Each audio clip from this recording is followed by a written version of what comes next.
Banking institution and ক্লাসের আজকে সপ্তম ক্লাস পরম প্রোগ্রামের আমরা শুরু করছি।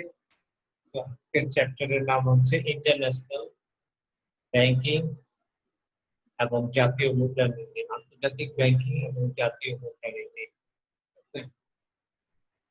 তো আমরা সবাই ক্লাসে চলে যাই। কোনো সমস্যা হলে, সাউন্ড শুনতে বা দেখতে সমস্যা হলে বা স্লাইড শেয়ারিং এর সমস্যা হলে জাস্ট আমাকে মেসেজে নক দিন, ঠিক আছে? This is Mohammad Mohammed Hussain, lecturer in economics. তো বুক রেফারেন্স আমরা কোন বইগুলো ইউজ করব এই চ্যাপ্টারের জন্য? এই চ্যাপ্টারের জন্য যে বইগুলো আমরা ইউজ করব সেটা হচ্ছে number 1, problem and practice of development bank. Problem and practice of development banks by Shirley Boskey. Number 2 হচ্ছে you will like to see the cover page of that book.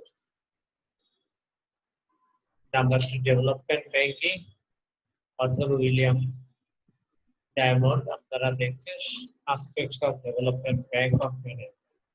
আমরা চ্যাপ্টার 7 নিয়ে কাজ করব। চ্যাপ্টার 7 কি international banking ও national monetary policy, আন্তর্জাতিক banking এবং জাতীয় মুদ্রানীতি। এটা লেকচার 7 নম্বর চ্যাপ্টার নিয়ে আমরা কাজ করব। কন্টেন্ট অফ দিস লেকচার, এই লেকচার শেষে আমরা কি জানতে পারবো বা এই লেকচারের টোটাল কন্টেন্ট গুলো কি আছে? Number 1, international banking. International banking কাকে বলে সেটা সম্পর্কে আমরা জানবো।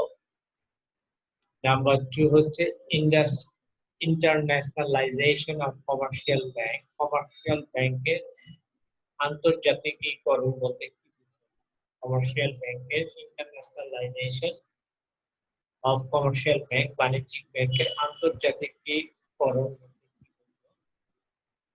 এরপর হচ্ছে reasons or causes of ইন্টারন্যাশনালাইজেশন of commercial banking, অর্থাৎ বাণিজ্যিক ব্যাংকের আন্তর্জাতিকীকরণের কারণসমূহ উল্লেখ করো। Reasons or causes of ইন্টারন্যাশনালাইজেশন of commercial bank. এরপরে আসছে ফাংশন অফ মাল্টিন্যাশনাল ব্যাংকস, অর্থাৎ আন্তর্জাতিক ব্যাংক ব্যবস্থার কার্যাবলী। এরপর হচ্ছে অফশোর ব্যাংকিং। অফশোর ব্যাংকিং বলতে ব্যাংকিং এর উদ্দেশ্যসমূহ কি? Objectives of offshore banking. এরপর হচ্ছে advantage and disadvantage of offshore banking, অর্থাৎ অফশোর ব্যাংকিং এর সুবিধা এবং অসুবিধা সমূহ তুলনামূলক ব্যাখ্যা করব এই চ্যাপ্টারে কি কি আছে? Number 1, the industrialisation of commercial banking, অর্থাৎ কমার্শিয়াল ব্যাংকের যে ইন্ডাস্ট্রিয়ালাইজেশন সেটা নিয়ে আমরা আন্তর্জাতিক ব্যাংকিং, জাতীয় মুদ্রানীতি, বাণিজ্যিক ব্যাংকের আন্তর্জাতিক is the structure of international banking, আন্তর্জাতিক ব্যাংকিং এর কাঠামো, কম্পিটিশন, রেগুলেশন এবং প্রতিযোগিতা এবং নিয়ন্ত্রণ। Offshore banking, growth of offshore banking, offshore banking এর যে বৃদ্ধি বা সেটা। So আমরা চলে যাই। You would like to see there is a picture of one word and there is another expected হয়েছে কিছু বিল ট্রানজাকশন হয়েছে, এটা দিয়ে বোঝাচ্ছে যে সারা ওয়ার্ল্ডে যখন ব্যাংকিং কার্যক্রম পরিচালিত করবো সেটাকে হতে পারে আমার দেশের ব্যাংক শাখা স্থাপনের মাধ্যমে তার ব্যাংকিং কার্যক্রম যখন পরিচালনা করে সেটা হতে পারে, অথবা আমাদের দেশের ব্যাংক থেকে অন্য ব্যাংকে অন্য দেশের ব্যাংকে মানি ট্রান্সফারের মাধ্যমে হতে পারে, অনেক কিছু হতে পারে। তো আসি, what is international banking? So there is international banking বা আন্তর্জাতিক banking. Definition of international banking বা আন্তর্জাতিক ব্যাংকিং। খেয়াল করি, international banking is the arrangement of financial service by residential bank of one country to the residents of another country permanently.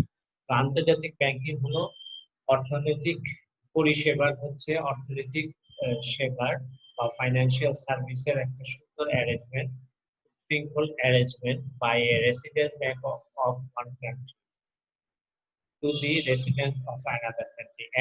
এই দেশে ব্যাংকটা স্থাপিত হয়েছে সেই দেশের ব্যাংকের সাথে অন্য দেশের ওই অন্য দেশের যে ব্যাংকের মধ্যে যে ব্যাংকিং কার্যক্রম পরিচালিত হয় সেটাকে বলা হয় ইন্টারন্যাশনাল।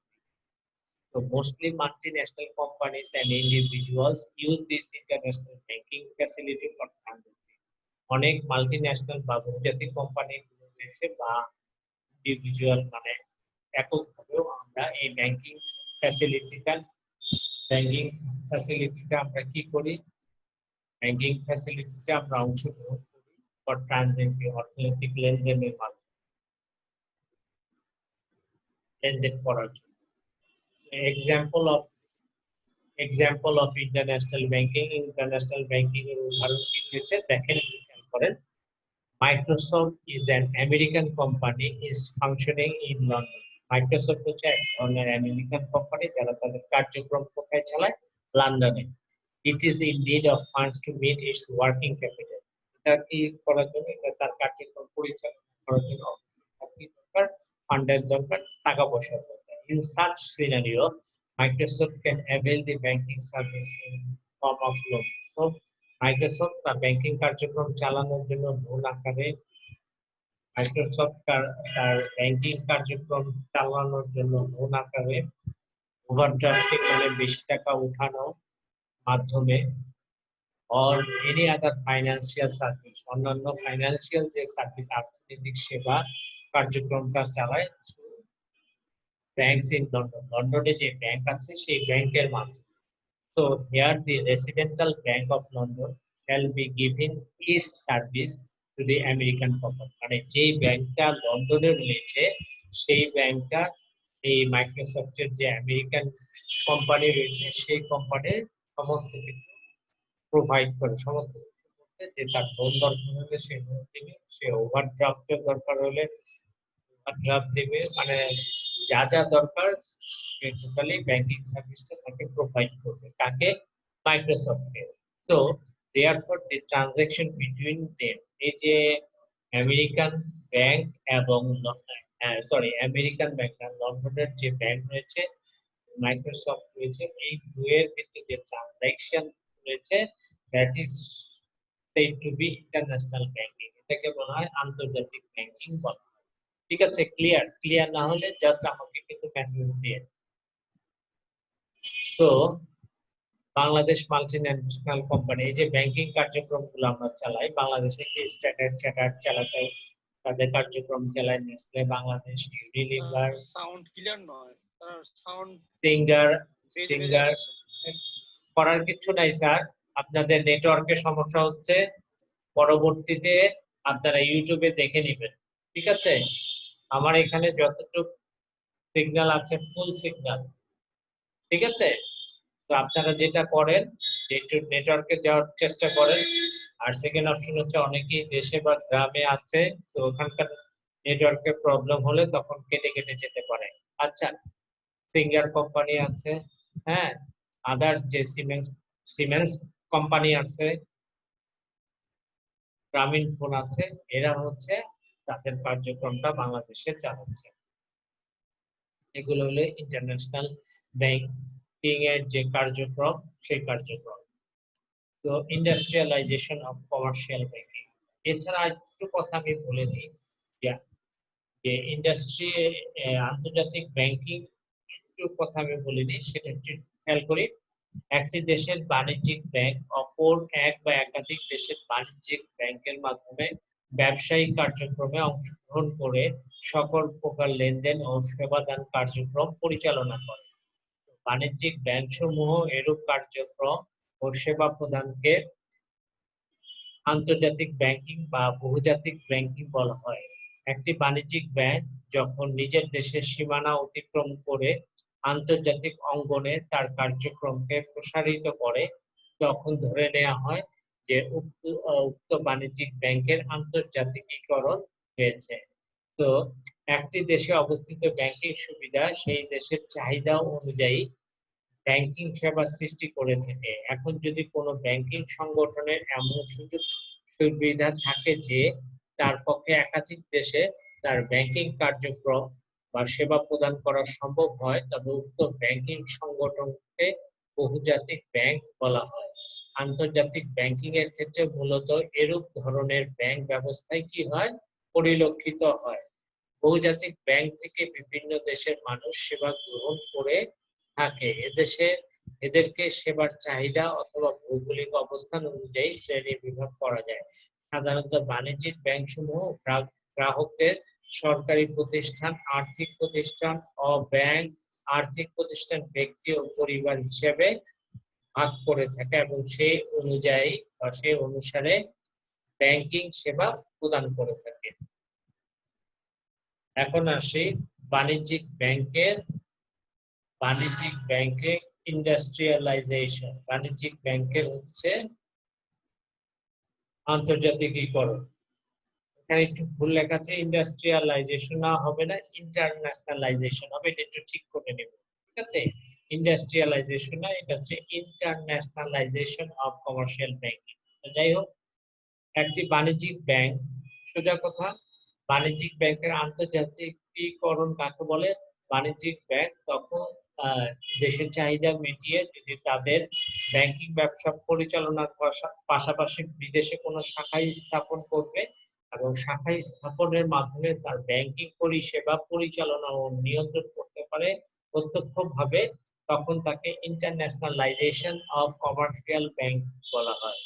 তো বাণিজ্যিক ব্যাংকের এই ক্ষেত্রে করসপন্ডিং ব্যাংকের মাধ্যমে আন্তর্জাতিক বিনিময়ের মাধ্যম হিসেবে গৃহীত বিভিন্ন মুদ্রা, মার্কিন ডলার, পাউন্ড, স্টার্লিং, ইউরো ইত্যাদি দ্বারা বহির্বিশ্বে কোনো দেশের অর্থনৈতিক ব্যবসা বাণিজ্য পরিচালনার ক্ষেত্রে সরকার ও গ্রাহকের পক্ষে বিভিন্ন লেনদেন করে থাকে।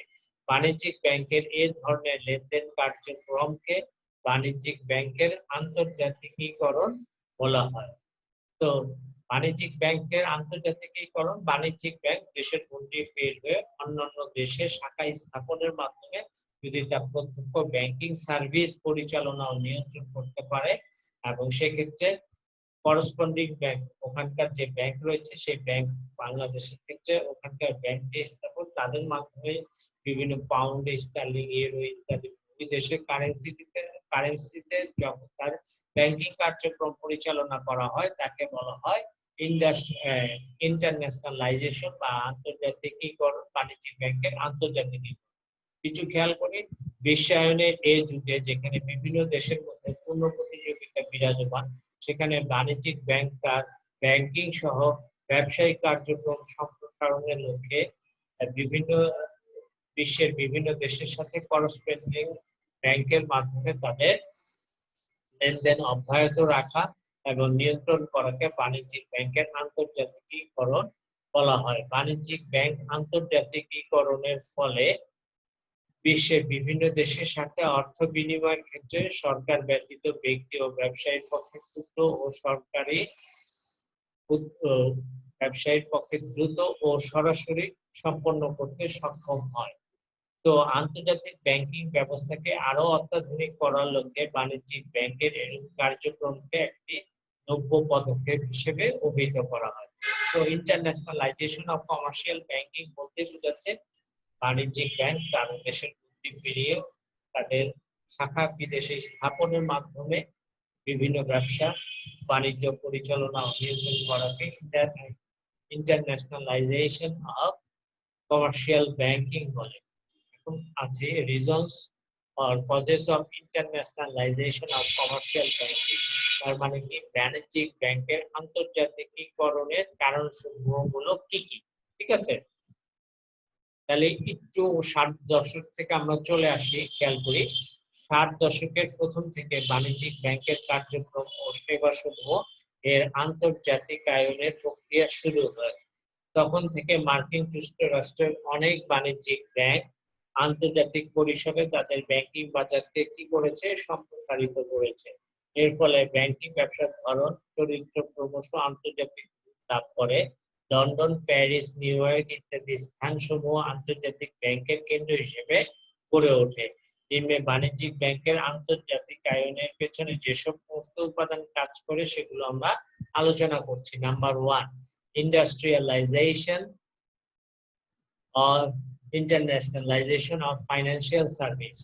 তো আন্তর্জাতিক যে আর্থিক সেবার আন্তর্জাতিকায়ন। একটু খেয়াল করি 60 দশকের প্রথম থেকেই দেশের বিভিন্ন দেশের আর্থিক নিয়ন্ত্রণ এবং কৌশলগত অবকাঠামো আন্তর্জাতিক রূপ লাভ করতে থাকে। এক্ষেত্রে আন্তর্জাতিক ব্যাংকিং এর জন্য প্রয়োজনীয় অবকাঠামো মূলত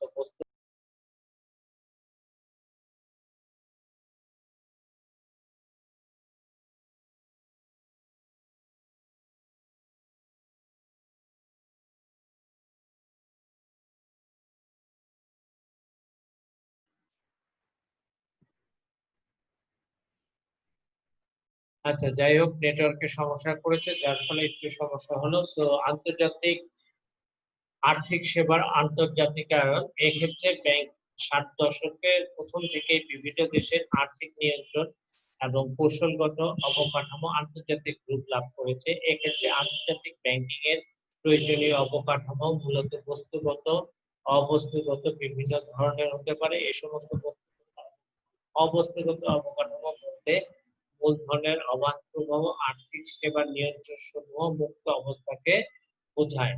60 দশকের শেষের দিকে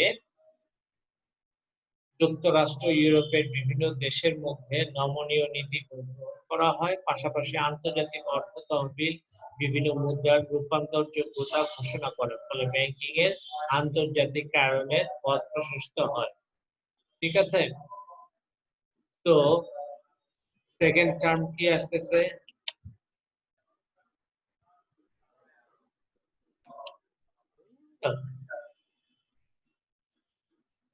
economic growth and expansion of international trade, অর্থনৈতিক প্রবৃদ্ধি এবং প্রসারিত আন্তর্জাতিক বাণিজ্য। একটু খেয়াল করি, কোন দেশে প্রকৃত অর্থনৈতিক প্রবৃদ্ধি কাকে বলা হয়? কোন একটা সেক্টরে কোন একটা উৎপাদন বাড়লে জাতীয় আয় বাড়ে। এই জাতীয় আয় বৃদ্ধির অব্যাহত যে বৃদ্ধি, সেটাকে বলা হয় অর্থনৈতিক প্রবৃদ্ধি।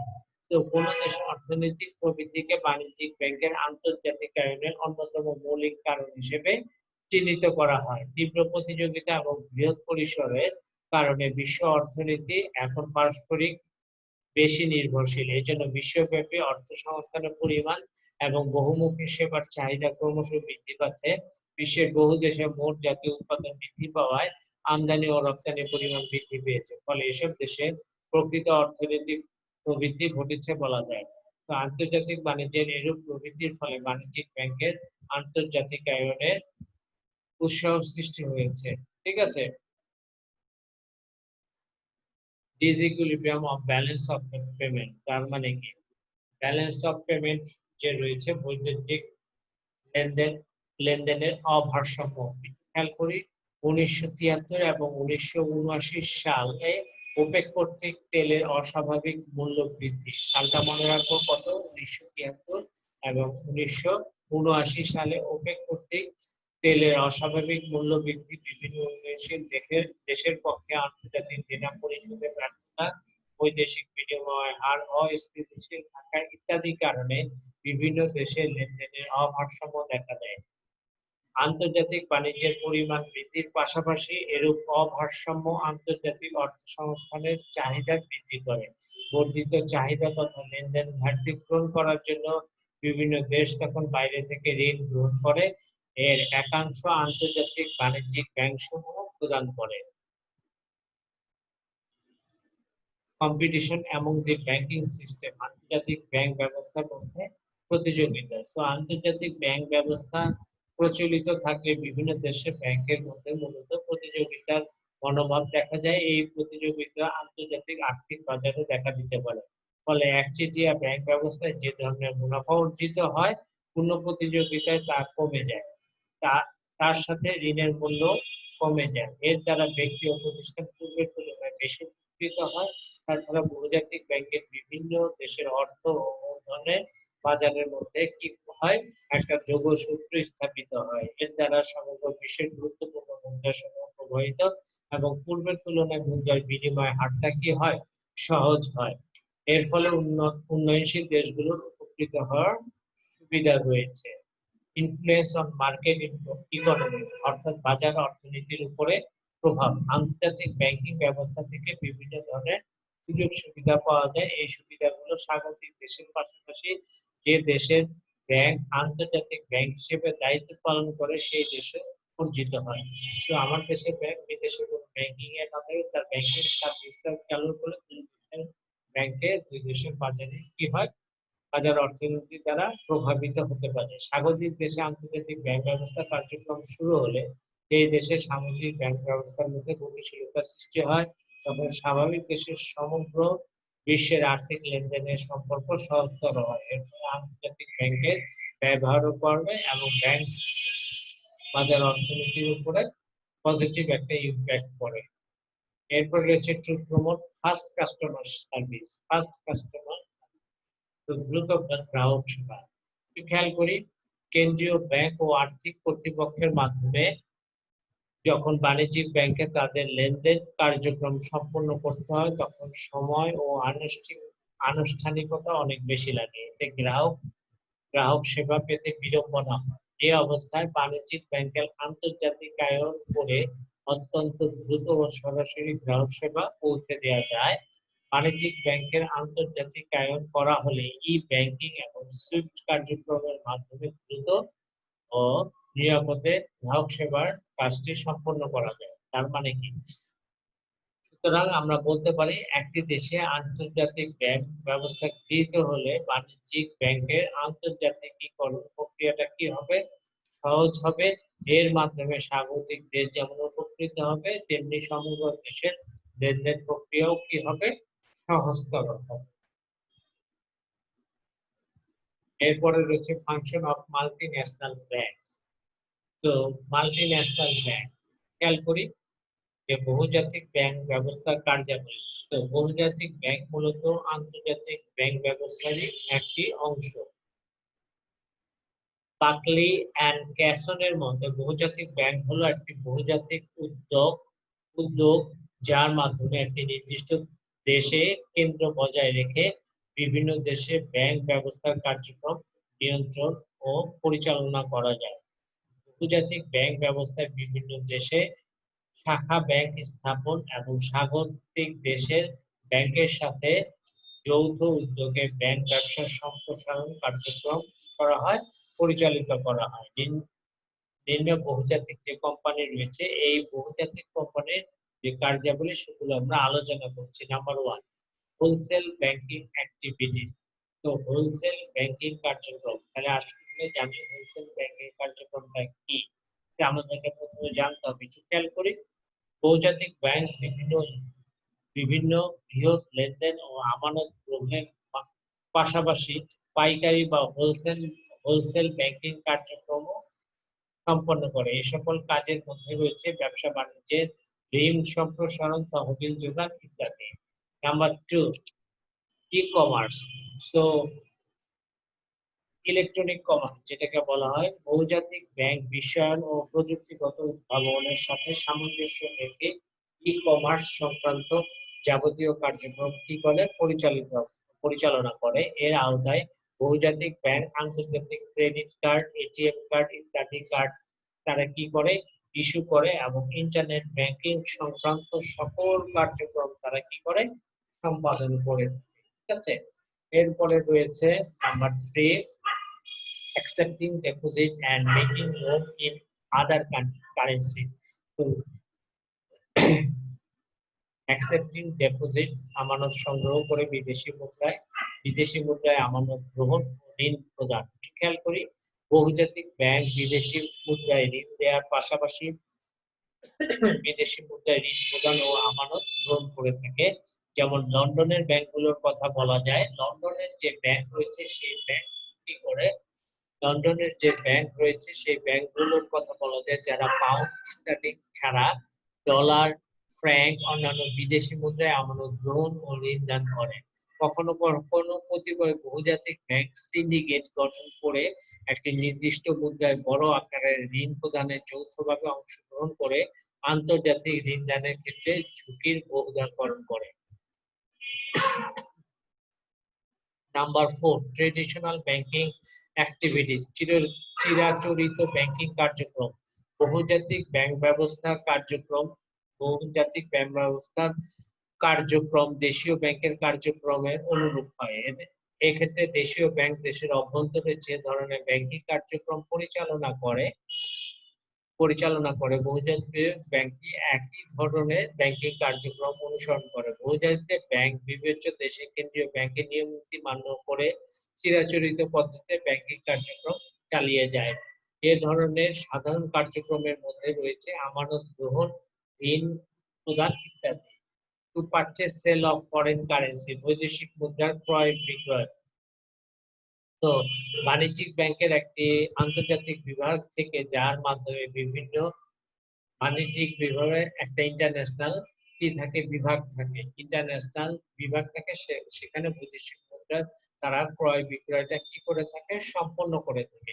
বৃহৎ বহুজাতিক ব্যাংক সমূহ নিজস্ব কাজে এবং গ্রাহকদের জন্য বৈদেশিক মুদ্রার মজুদ গড়ে তোলে। ভবিষ্যতে বৈদেশিক মুদ্রা সরবরাহ করতে হবে এমন চুক্তিতে আবদ্ধ হওয়ার পাশাপাশি বহুজাতিক ব্যাংক বৈদেশিক মুদ্রার বাজারে ফটকা কারবারের মাধ্যমে কিছু মুনাফা অর্জন করতে পারে। ক্ষুদ্র আকারের বহুজাতিক ব্যাংক সমূহ অবশ্য শুধুমাত্র বৈদেশিক মুদ্রা ক্রয় বিক্রয়ে নিজেদেরকে নিয়োজিত রাখে, যার মানে স্বল্প পরিসরে কাজ করে।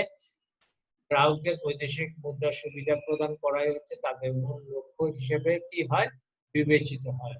ঠিক আছে, এরপরে রয়েছে কি number 6, issuing letter of credit, ঋণের প্রত্যয়নপত্র ইস্যু। অধিকাংশ বাণিজ্যিক ব্যাংক বাণিজ্য অর্থায়নের উদ্দেশ্যে আন্তর্জাতিক ক্ষেত্রে প্রবেশ করে। এসব ব্যাংক ঋণের প্রত্যয়নপত্র ইস্যু করে আমদানি ও রপ্তানি খাতে অর্থায়ন করে, অর্থাৎ চুক্তিভিত্তিক ঋণ সরবরাহ করে। আবার বহুজাতিক ব্যাংক বিদেশি পাওনাদারকে গ্রাহকের পক্ষে কি করে, গ্যারান্টি প্রদান করে, বিক্রেতার ঝুঁকি হ্রাস করে, আন্তর্জাতিক বাজারে দ্রব্যের প্রভাব বৃদ্ধি করতে সহায়তা করে। টু ম্যাক্সিমাইজ গ্রোথ, প্রফিট সর্বোচ্চকরণ। তো বহুজাতিক কোম্পানির মুনাফা বা আয় এবং প্রবৃদ্ধি সর্বোচ্চকরণের উদ্দেশ্যে পরিচালিত হয়। এই জন্য বহুজাতিক ব্যাংক খুচরা ব্যাংকিং এর পাশাপাশি কর্পোরেট প্রতিষ্ঠান হিসেবে বৃহৎ বিনিয়োগ কার্যক্রম পরিচালনা করে। অর্থনৈতিক প্রবৃদ্ধির লক্ষ্যে মিতব্যয়িতা এবং দক্ষতা অর্জনে বহুজাতিক ব্যাংক সচেষ্ট থাকে। টু কন্ডাক্ট ইনভেস্টমেন্ট অ্যাক্টিভিটিস, বিনিয়োগ কার্যক্রম পরিচালনা। তো বহুজাতিক ব্যাংক বিদেশে প্রত্যক্ষ বিনিয়োগ কার্যক্রম পরিচালনার ক্ষেত্রে উল্লেখযোগ্য ভূমিকা পালন করে। আবার বৈদেশিক মুদ্রাকে দেশীয় মুদ্রায় রূপান্তর করে বহুজাতিক ব্যাংক দেশের অভ্যন্তরে বিনিয়োগ পরিচালনার কাজে সহায়তা করে। এরপরে রয়েছে ইস্যুইং ব্যাংকার অ্যাকসেপ্টেন্স। তার মানেটা কি, তার মানে হচ্ছে ব্যাংকারের স্বীকৃতিপত্র ইস্যু করে। তো ব্যাংকারের স্বীকৃতিপত্র বলতে এক ধরনের বিশেষ ধরনের মেয়াদি ড্রাফটকে বোঝায়, যা প্রধানত দ্রব্যের জাহাজীকরণের অর্থায়নের জন্য ব্যবহৃত হয়। আন্তর্দেশের মধ্যে দ্রব্যের প্রবাহের জন্য আন্তর্জাতিক ব্যাংক এই হাতিয়ার ব্যবহার করে। এইসব ব্যাংক রপ্তানি দ্রব্যের মূল্য পরিশোধের নিশ্চয়তা প্রদান করে, দ্রব্যের জাহাজীকরণের ঝুঁকি হ্রাস করার ক্ষেত্রে গুরুত্বপূর্ণ ভূমিকা পালন করে। Assisting in marketing of different bond বাজারজাতকরণের সহায়তা। বর্তমানে বহুজাতিক কোম্পানিগুলো প্রতিনিধিত্বমূলক ও অবলেখনের কাজে প্রত্যক্ষ ভূমিকা পালন করছে। ব্যাংকগুলো ইউরো বন্ডের বাজারে বিনিয়োগকারী হিসেবে কাজ করে। ধরা যাক কোনো ব্রিটিশ অটোমোবাইল কোম্পানি জার্মানিতে কার্যরত, তার কোনো সাবসিডিয়ারিয়ান এর জন্য মূলধন উত্তোলনের লক্ষ্যে দীর্ঘমেয়াদী বন্ড ইস্যু করার সিদ্ধান্ত নিল। এক্ষেত্রে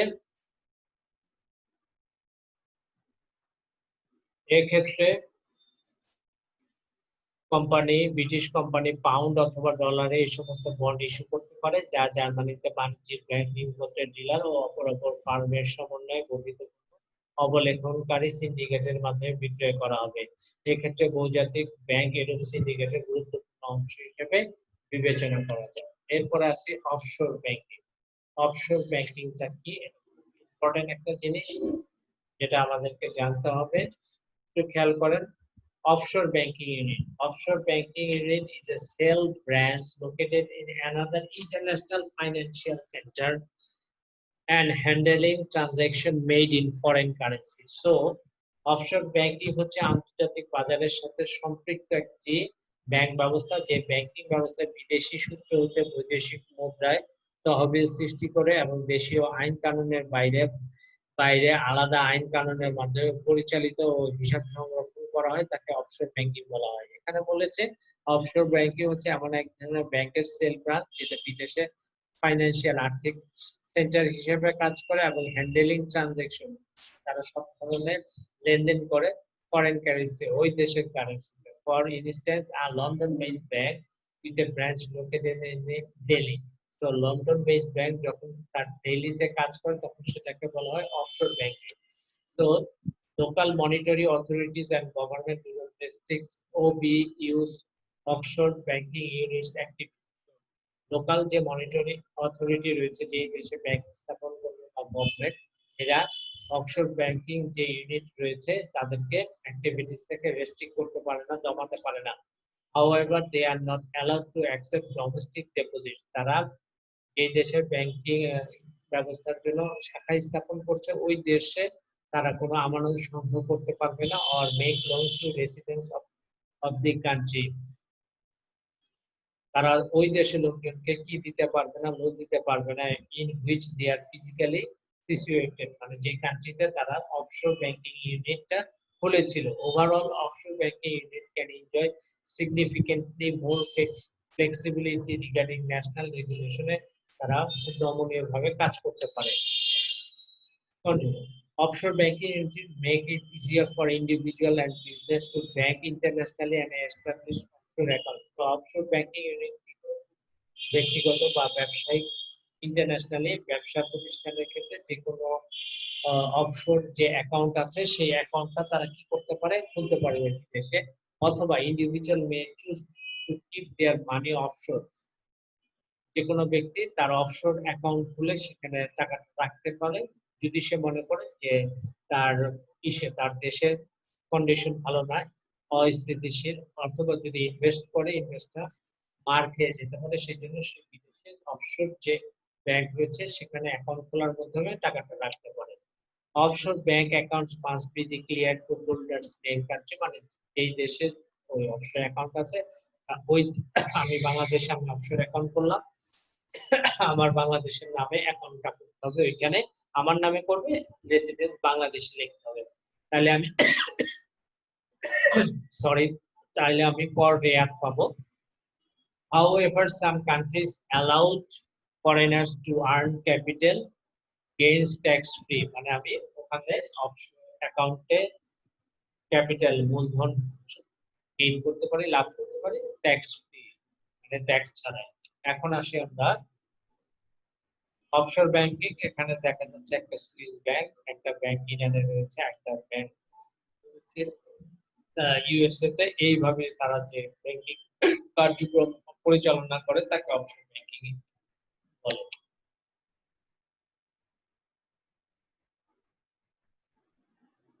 তো objective of offshore banking, offshore banking এর অবজেক্টিভ গুলো কি খেয়াল করে, লোকাল প্রজেক্ট ফাইন্যান্সিং। সো স্থানীয় প্রকল্পের মূলধন, অফশোর ব্যাংকিং এর মাধ্যমে স্থানীয় প্রকল্পে আমার কি করতে পারি, মূলধনের উৎসাহিত করা যায়। স্বাগতিক দেশের পর রেয়াত বিভিন্ন দেশের ফ্যাসিলিটি দেওয়া থাকে, যার ফলে কি করতে পারি আমরা সেই ফ্যাসিলিটি। টার্নকি প্রজেক্ট ফাইন্যান্সিং, টার্নকি প্রজেক্টে অংশগ্রহণ, স্বাগতিক দেশ রপ্তানিকারক বিদেশে টার্নকি প্রজেক্ট গ্রহণ করতে পারে, সেই প্রজেক্টে অর্থায়ন করাটা অফশোর ব্যাংকিং এর অন্যতম উদ্দেশ্য হিসেবে বলা যায়। ইন্ডাস্ট্রিয়াল ফাইন্যান্সিং, অফশোর ব্যাংকিং এর অন্যতম উদ্দেশ্য হলো অফশোর অঞ্চলে শিল্পায়ন করা, বিশেষ করে রপ্তানি প্রক্রিয়াজাতকরণে অর্থ সংস্থানের উদ্দেশ্যে স্বাগতিক দেশের সরকার বহুজাতিক ব্যাংক সমূহ অফশোর ব্যাংকিং এর কার্যক্রম পরিচালনা করে। অ্যাট্রাক্টিং ফরেন ক্যাপিটাল, বিনা সুদে বিদেশি মূলধন। অফশোর ব্যাংকিং এর আরেকটি উদ্দেশ্য হলো বিনা সুদে বিদেশি মূলধন আকৃষ্ট করে, এই জন্য অফশোর ব্যাংক অনাবাসিক ব্যক্তিগত থেকে আমানত সংগ্রহ বিনিয়োগ করতে পারে। To increase government revenue and employment, নিয়োগ এবং সরকারি রাজস্ব বৃদ্ধি। অফশোর ব্যাংকিং এ স্বাগতিক দেশে নিয়োগ এবং সরকারের অফশোর ব্যাংকিং কার্যক্রম থেকে স্বাগতিক দেশে নিয়োগ ও সরকারি রাজস্ব বৃদ্ধি পায়। স্বাগতিক ও বহুজাতিক ব্যাংকে অফশোর কার্যক্রম পরিচালনার জন্য দক্ষ জনবলের প্রয়োজন।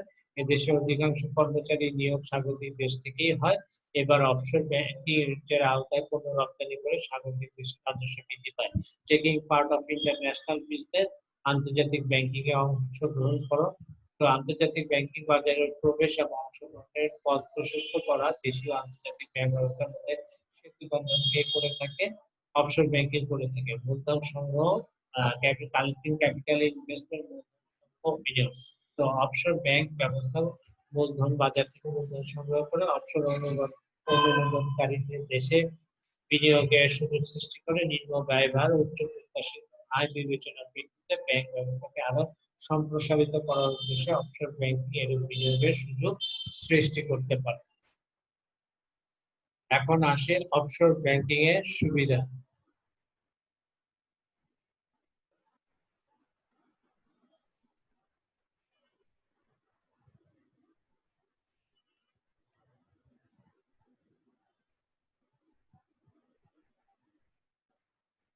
Advantage of offshore banking.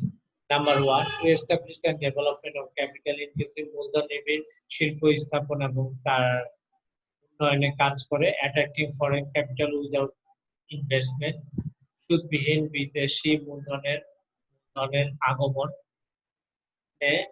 তারা কাজ করে। Helps in export expansion, রপ্তানি সম্প্রসারণে তারা কাজ করে। এছাড়া রয়েছে recruitment and increase in government revenue, তারা নিয়োগ ও সরকারি রাজস্ব বৃদ্ধিতে কাজ করে। গেইন ফ্রম ইন্টারন্যাশনাল ব্যাংকিং, আন্তর্জাতিক ব্যাংকিং থেকে যে লাভ করে এলাকার অঞ্চলে ফাইন্যান্সিং এর কাজে ব্যবহার করে। চূড়ান্ত পণ্য রপ্তানি, এক্সপোর্টিং ফাইনাল প্রোডাক্ট, বিভিন্ন কাঁচামাল থেকে চূড়ান্ত পণ্য রপ্তানি করে বিদেশে রপ্তানি করে সহায়ক ভূমিকা পালন করে। এর ফলে রপ্তানি আয় বৈদেশিক মুদ্রা বিনিময় অর্জন বৃদ্ধি পায়। এরপরে disadvantages of offshore banking. Outflow of profits, মুনাফার বহির্গমন ঘটে, কেন বিদেশে অফশোর অ্যাকাউন্ট থেকে ইনভেস্ট করে সেটা ওই দেশ থেকে টাকাটা বেরিয়ে হোস্ট কান্ট্রিতে চলে যায়। উচ্চ আর্থ সামাজিক ব্যয়, অফশোর ব্যাংকিংকে আকৃষ্ট করার জন্য বাংলাদেশ সরকার বহুজাতিক ব্যাংক সমূহে কর রেয়াত মুনাফা প্রদান করে, ফলে স্বল্প পরিমাণ লাইসেন্স ফি ইত্যাদি গ্রহণ করে, ফলে বাংলাদেশের মধ্যে আর্থসামাজিক ব্যয়টা বেশি হয়ে যায়। ইনক্রিজিং ডিস্ট্রিবিউশন, বৈষম্য সৃষ্টি হয়, দেশীয় ব্যাংক একভাবে কর দিবে, বিদেশি ব্যাংক একভাবে কর দিবে, যার ফলে একটা বৈষম্য সৃষ্টি হয়। শেয়ার বাজার অস্থিতিশীল হয়, বাংলাদেশের মূলধন তথা শেয়ার বাজার অফশোর ব্যাংকের কার্যক্রম অবৈধ লেনদেনের আশঙ্কা বেড়ে যায়, ফলে ভোক্তা চাহিদা ও শেয়ারের দেশের শেয়ার বাজার অস্থিতিশীলকরণে অফশোর ব্যাংক পরোক্ষ মদদ দিতে পারে। মানি লন্ডারিং, মানি পাচার হতে পারে। ব্যাংকিং এর রেগুলেটরি প্রদান করলে অফশোর ব্যাংকিং এর মাধ্যমে মানি লন্ডারিং, মুদ্রা পাচারের মতো অপরাধ হতে পারে। ডেসিট অফ রেভিনিউ, রাজস্ব ফাঁকি। বাংলাদেশ রপ্তানি প্রক্রিয়াজাত অঞ্চল বা ইপিজেড এর সম্পূর্ণ বিদেশি মালিকানার প্রতিষ্ঠানগুলো অফশোর ব্যাংকিং থেকে আমানত সংগ্রহ করে। এসব প্রতিষ্ঠানগুলো অফশোর ব্যাংকিং আওতায় রপ্তানি কার্যক্রম পরিচালনা করে বিধায় তাদের রপ্তানি আয় দৃশ্যমান হয় না, ফলে বাংলাদেশের সরকার মূলধন রাজস্ব আদায় থেকে বঞ্চিত হয়। এই হলো টোটাল আপনাদের আজকে 7 চ্যাপ্টার। যদি কারো কোনো জায়গায় প্রবলেম থাকে বলেন, মাইকটা ওপেন করে দিচ্ছি, কারো যদি কোনো জায়গায় প্রবলেম থাকে বা বুঝতে সমস্যা থাকলে বলেন। Do you have any questions regarding? Ratna? Sir আজকে নেটটা খুব প্রবলেম করছে, তো আমার মনে হয় আমাদের আরেকবার ইউটিউবে দেখতে হবে, তারপরে আমাদের প্রবলেম আছে কিনা ওটা বলতে পারবো। আচ্ছা জি স্যার, আপনার কথাগুলো অনেক কেটে কেটে আসছিল, আচ্ছা আমরা ইউটিউবে দেখে বুঝতে পারবো হয়তো। আচ্ছা হ্যাঁ স্যার, আমাদের ইউটিউবে একটু দেখতে হবে। শেষের